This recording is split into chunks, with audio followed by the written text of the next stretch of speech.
मित्रांनो, तुमचं पुन्हा एकदा सुमिरित मराठी ह्या यूट्यूब चॅनेलवर स्वागत आहे. आजची कथा सुरू करण्यापूर्वी जर कोणी ह्या चॅनेलवर पहिल्यांदाच आले असाल आणि अजूनही सबस्क्राईब केले नसेल तर नक्की सबस्क्राईब करा. धन्यवाद.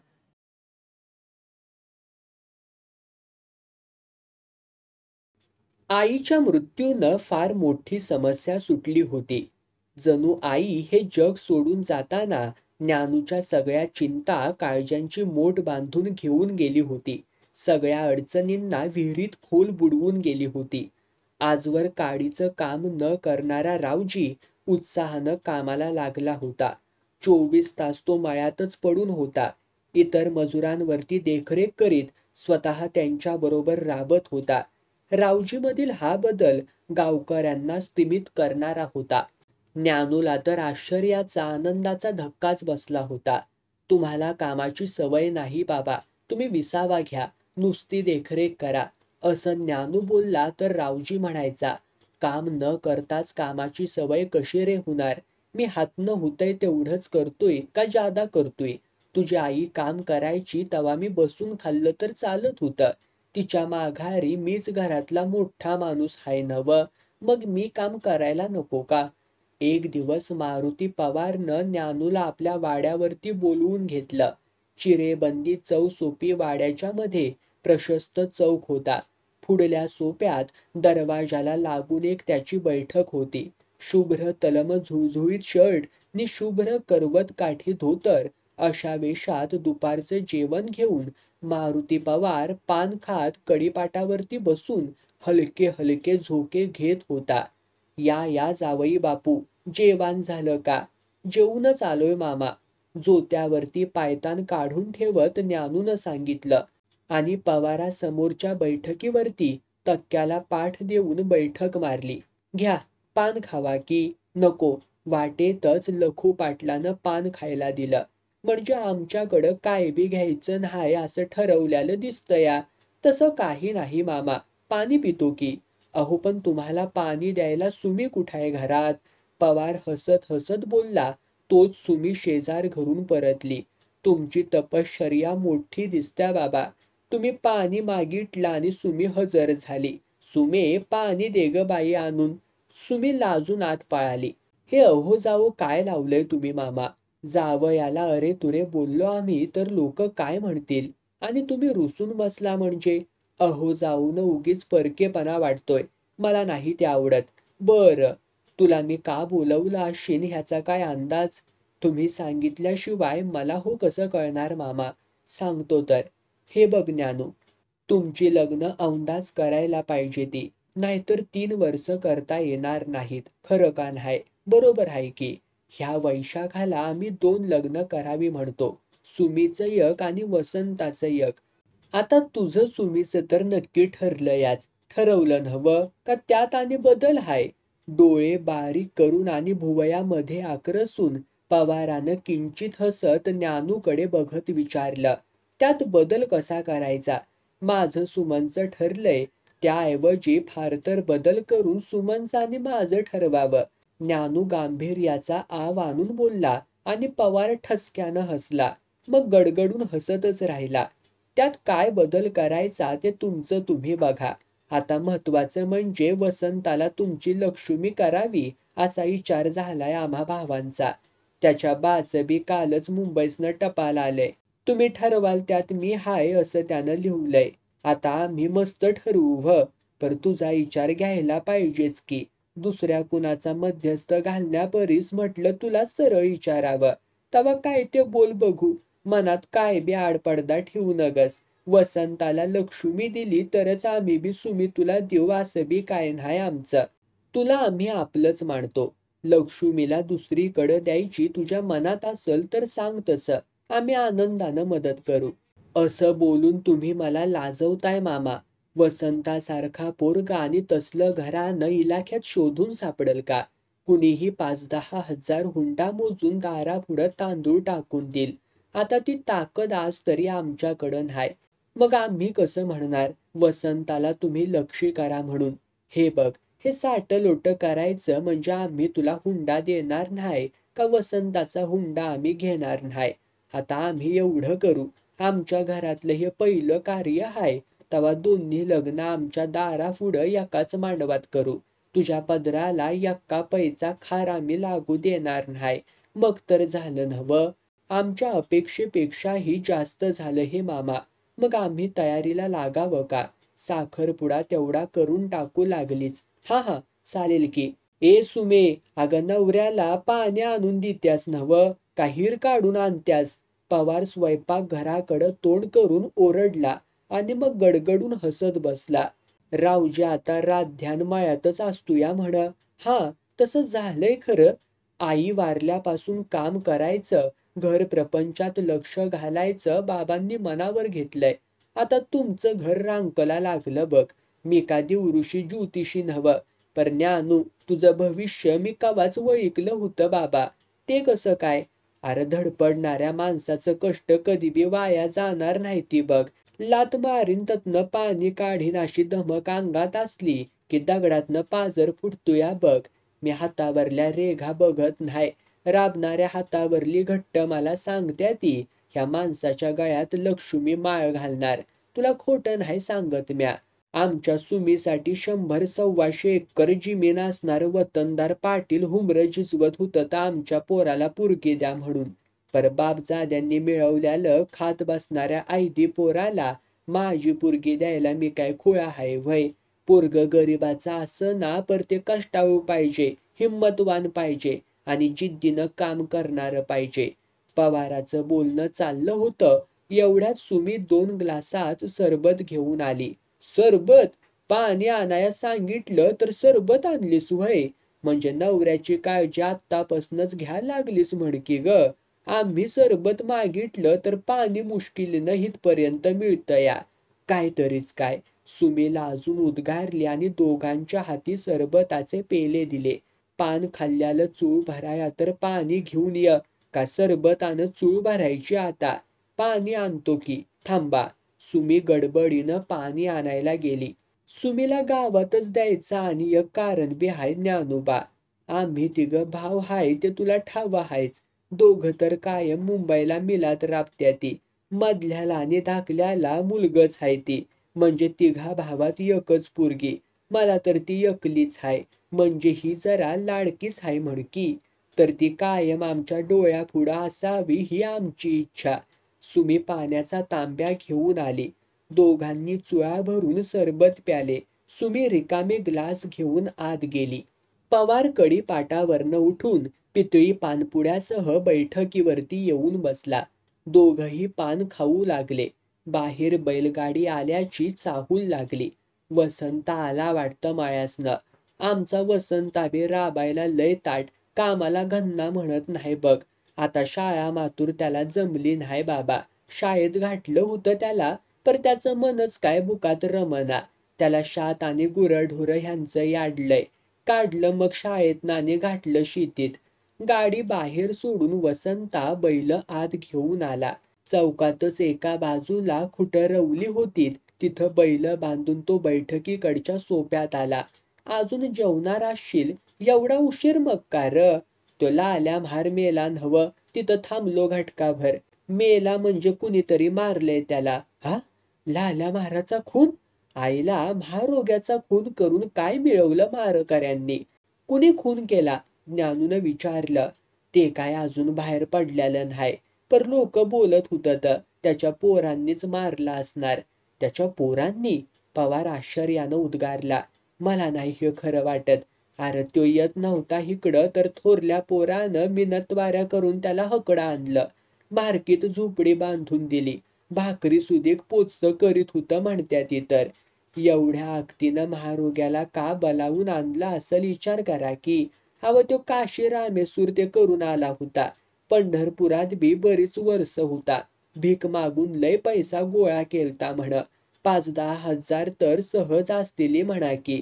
ते पैसा हाणायलाच पोरांनी पिरेमाचं नाटक करून त्याला हिता आणलं. पण हे खरं कशावरनं र? ज्ञानूनं शंका प्रगट केली.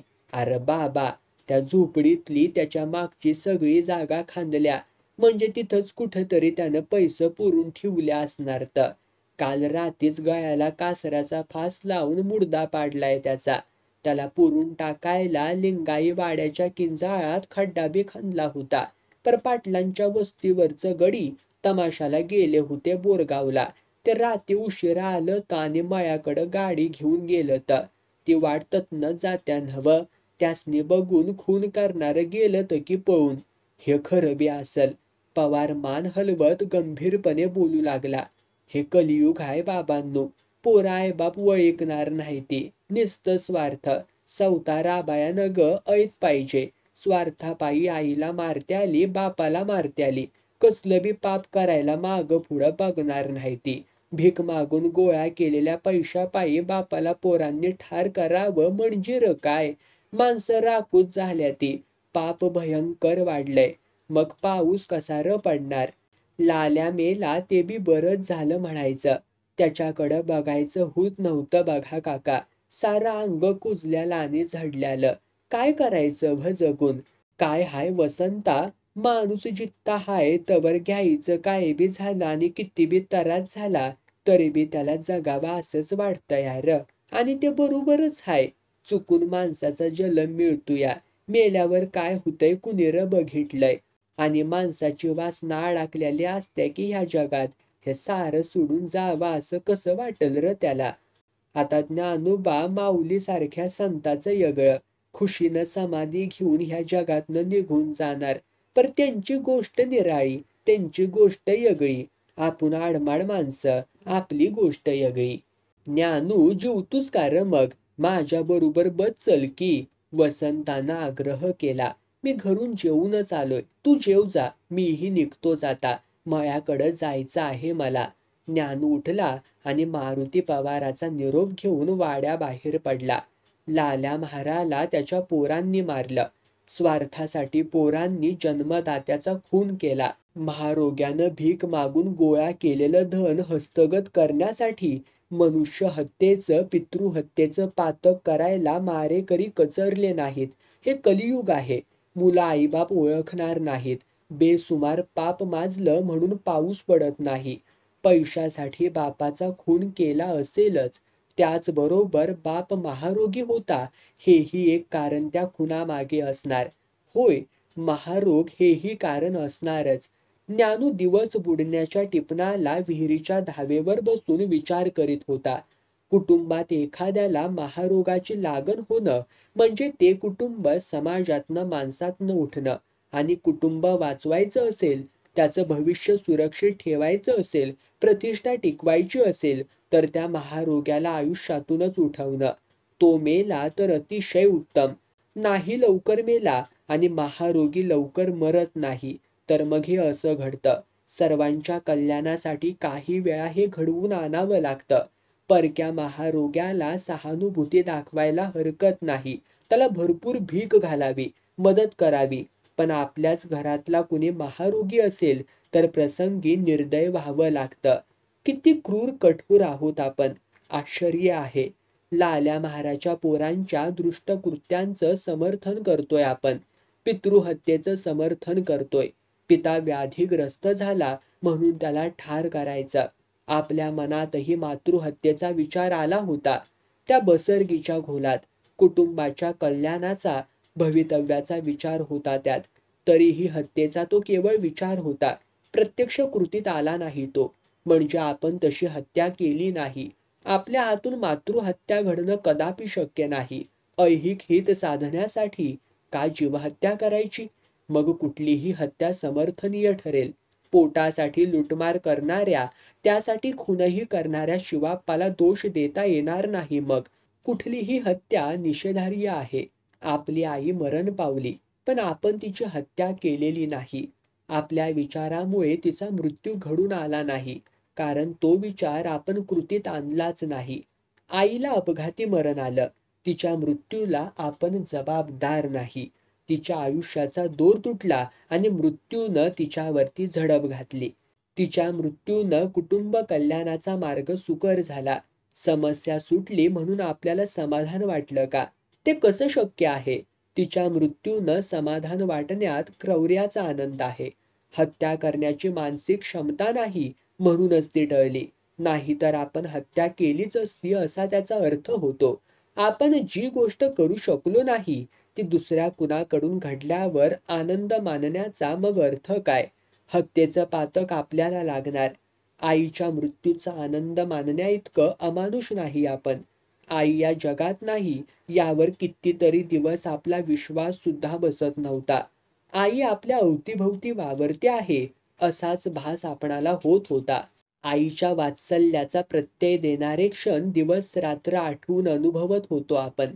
किती दिवस अन्नपाणी वर्ज्य केलं होतं. अन्नावरची वासनाच उडाली होती. इतर भावंडही उपाशी राहतात म्हणून आपण अन्न घेऊ लागलो.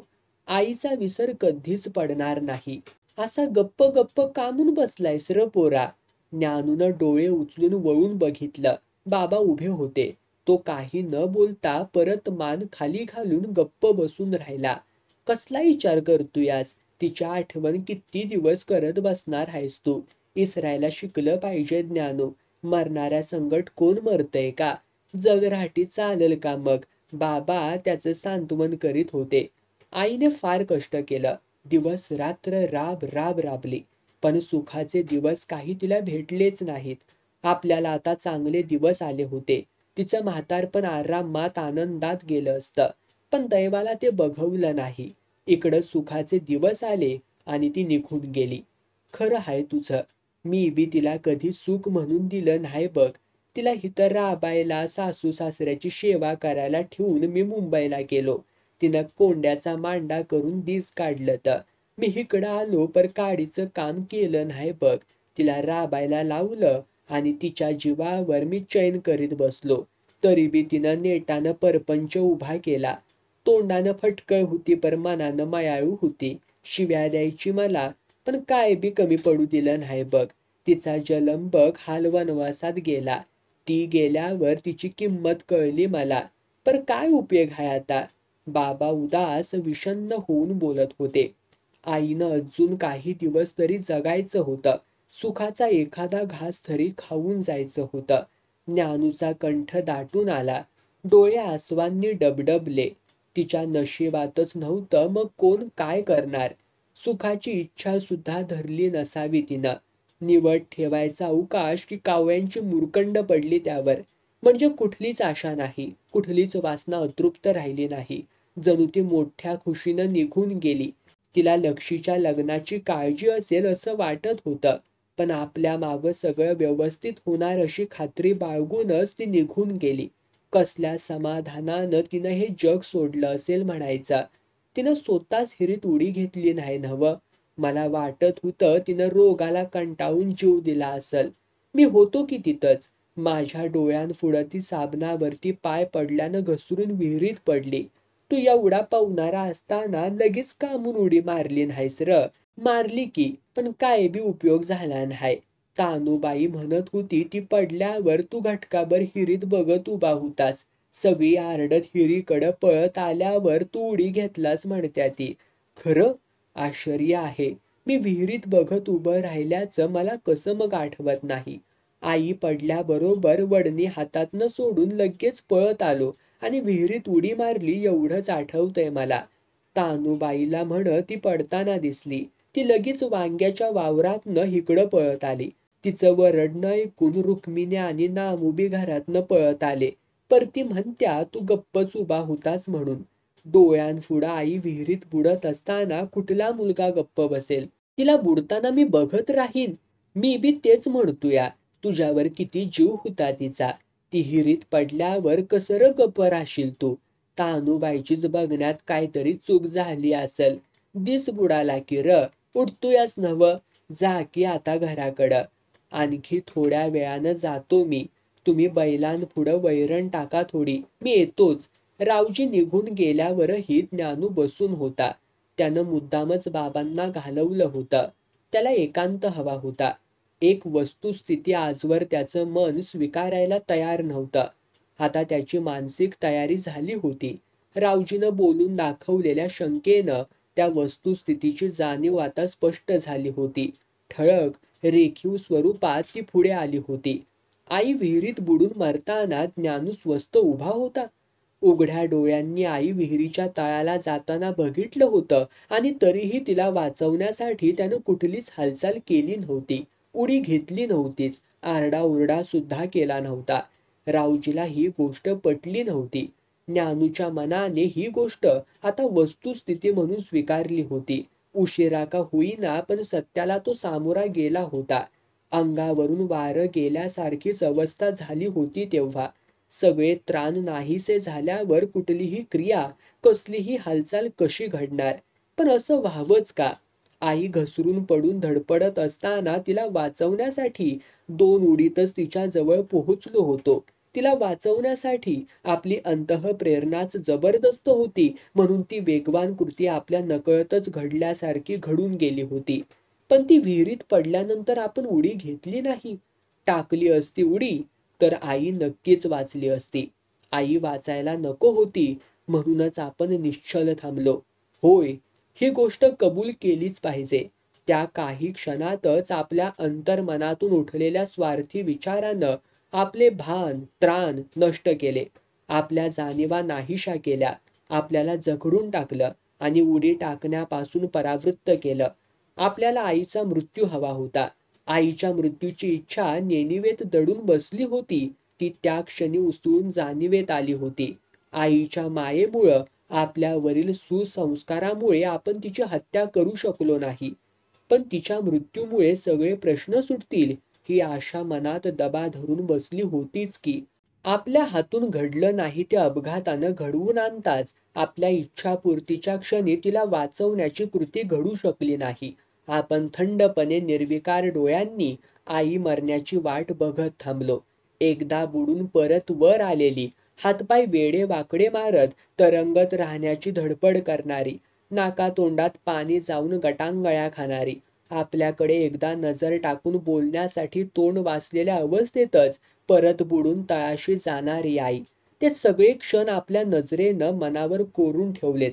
तिची जीव बचावण्याची केविलवाणी धडपड, आपल्या पोटच्या पोराकडे प्राण वाचवण्याची याचना करणारी तिची करुण नजर, आपल्याच रक्तामासावर पोसलेल्या लेकाला शेवटच्या क्षणी हाक मारण्यासाठी उघडलेलं तोंड. आपण पाषाण मूर्तीसारखं निश्चल, निर्विकार, निर्जीव. पाषाणालाही पाजर फुटावा असा तो करुण दुःखात्म प्रसंग. आपल्या काळजाला मात्र कोरड पडलेली, दयेची, करुणेची, कळवळ्याची कसलीच भावना पाझरली नाही. बरडमाळावरच्या दगडाच्या खाणीतही पाण्याचा उमाळा फुटतो. आपल्या हृदयातला ओलावा पुरता वाळून गेलेला. आई जन्मताच ज्याच्या गळ्याला नख लावणंच योग्य होतं, अशा मुलाच्या सुखासाठी का म्हणून तू आयुष्यभर झिजलीस? आईच्या मृत्यूची इच्छा धरणाऱ्या पुत्राचा जीव 9 मास उदरी वाढवून, प्रसव वेदना सहन करून का म्हणून त्याला जन्माला घातलंस? मातृहत्येचं पातक आपल्या पोराच्या माथी नको म्हणून अपघाती मरण ओढवून घेऊन त्याची इच्छा मात्र पुरी करून तू काय मिळवलंस? ए ज्ञानू, अरे खुळा का काय र तू? उठ की रा आता. अंधारात विहिरीवरती कशाला रे तू बसलायस? बाबा परत आले होते. बाबा, ज्ञानू उद्गारला आणि उठून बाबांच्या गळ्यात पडला. बाबा, मी आईचा खून केला. आईला मारलं मी. बडबडत ज्ञानू ओक्साबोक्शी रडू लागला. त्याच्या आसवांनी बाबांचा खांदा भिजला. रावजी आपल्या पोराच्या पाठीवरनं हात फिरवून शांतवण्याचा, समजाविण्याचा प्रयत्न करीत होता. पण काही केल्या त्याचा भावनावेग आवरत होता. आईच्या मृत्यूनंतरही असा शोक त्यानं केला नव्हता. आजच बांध फुटून शोकभावनेचा निचरा होत होता. गप र पोरा, उगा मनाला लावून घेऊ नगस. मी मारतो म्हणून कुणाला मरण येतया व्हय? माणूस आपल्या मरणानं मरत असतया. देवाच्या मनात आल्या बिगार कोण र कसं मरल? तिचं मरण चालून आलं आणि ती गेली निघून. त्याला तू तरी काय करणार बाबा? रावजी असंच काहीतरी उशिरापर्यंत सांगत होता. ज्ञानूचा शोकावेग थोडा कमी झाला. मी उडी टाकली असती तर आई वाचली असती. ज्ञानू हुंदकत, हमसत, मुसमुसत बोलू लागला. खुळा हायच झालं. आयुष्याचा दोर तुटल्यावर भरम देवाला देखील कुणाचं मरण चुकवता येणार नाही ज्ञानू. तिचा शेर संपला होता ज्ञानू. पण बाबा, मी आई बुडताना बघत होतो. मी वाचवलं नाही तिला. कारण मला ठाऊक आहे ज्ञानू, तिला महारोग झाला होता. तुला डॉक्टरानं सांगितलं असणार. तू ती गोष्ट दडवून ठेवलास, परला आल्या महाराजची माझी गाठ पडली. आणि म्हणजे त्याच्या वाणीच हिसाबी रोग हाय ते मी वळिकलं बघ. मी तिची सेवा करायला पाहिजे होती बाबा. तिनं आमच्यासाठी आयुष्य झिजवलं आणि ज्ञानूनं हुंदका दिला. गप आता. झालं गेलं गंगेला मिळालं म्हण. आता रडून काय उपयोग हाय? झाली चुकी सुधारता येईल का? महारोग का होतो ठाऊक आहे का तुला? गेल्या जन्मी का होईना तिच्याकडनं पाप घडला असणार. तिच्या संगती राहून बी मला का महारोग झाला नाही. कवा तरी केलेलं पाप असं फेडायला लागतं या बघ. ते काय चुकिवता येतं या व्हय? नाही बाबा, माझी आई पापी नव्हती. तिच्या हातून कसलंच पाप घडणं मुळी शक्यच नव्हतं. मग देवानं का म्हणून तिला अशी भयंकर शिक्षा द्यावी? अरे मी ह्या जन्मात तिनं पाप केल्यालं म्हणत नाही लेका. गेल्या जन्मी केला असल. बरं चल बघू. डोळ्यात बॉड घातलं तरी बी दिसना झालंय. ह्या काळोखातनं कवा जायचास र तू घरला? घरात पोरं वाट बघत असत्याली तुझी. ज्ञानूनं नाक डोळे पुसले. तो घरी निघाला. त्याचा रस्ता काळोखात बुडाला होता. तरी त्याला वाटचाल करणं भाग होतं. वैशाखात पवारानं मोठ्या थाटामाटानं 2 लग्नांचा बार उडवून दिला. सुमन शिंद्यांची सून म्हणून नांदायला आली आणि लक्ष्मी पवारांच्या घरी गेली. आपल्या दोस्ताच्या लग्नाला शिवाप्पा हजर होता. खुनाच्या आरोपातून पुराव्याअभावी त्याची निर्दोष सुटका झाली होती. परंतु वाटमारीचा आरोप सिद्ध होऊन 6 महिन्याची सक्त मजुरीची शिक्षा त्याला भोगावी लागली होती.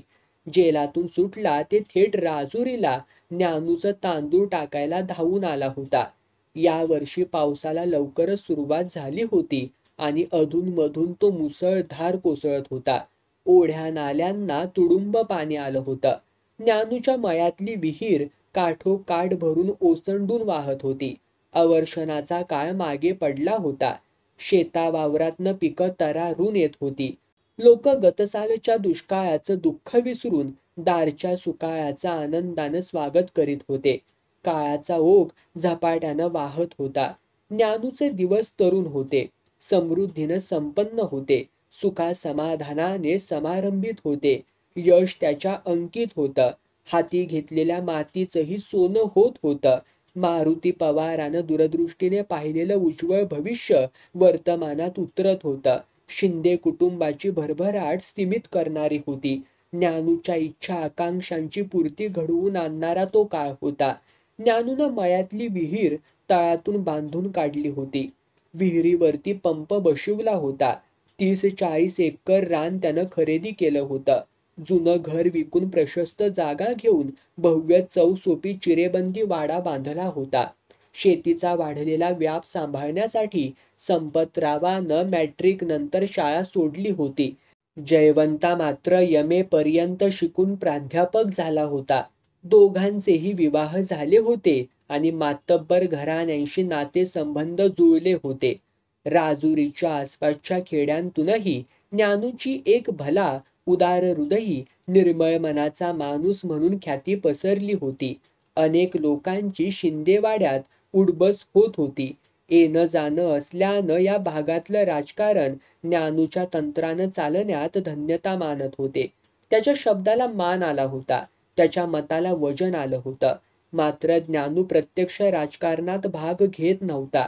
गावाच्या कल्याणासाठी आवश्यक तेवढं मात्र करण्यासाठी पुढाकार घ्यायचा. गावात वीज आली, हायस्कूल चालू झालं, रस्ते झाले, सहकारी सोसायटीची स्थापना झाली, सरकारी दवाखाना आला, एक खाजगी दवाखानाही चालू झाला.